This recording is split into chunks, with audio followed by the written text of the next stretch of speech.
Hi అండి, ఈరోజు పాలకూర పన్నీరు కర్రీ వండుతున్నాను. పాలకూర ఫస్ట్ కట్ చేసుకొని బాయిల్ చేస్తున్నాను, తర్వాత ప్రాసెస్ చూపిస్తాను. పాలకూర ఉడికిపోయింది. కొంచెం జీలకర్రను, ఇలాచి, అనాస పువ్వు వేసుకొని వేయించుకోవాలి.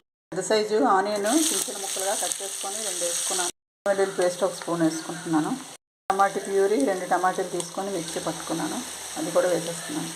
గరం మసాలా, ఉప్పు, కారం, పసుపు, ధనియా పొడి, కారం అన్నీ వేసేసుకోవాలి. ఇందులో ఇది కొంచెం బాగా వేయించుకోవాలి.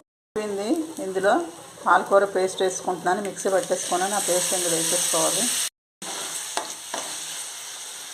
పన్నీర్ వేసేసుకుంటున్నాను ఇందులో.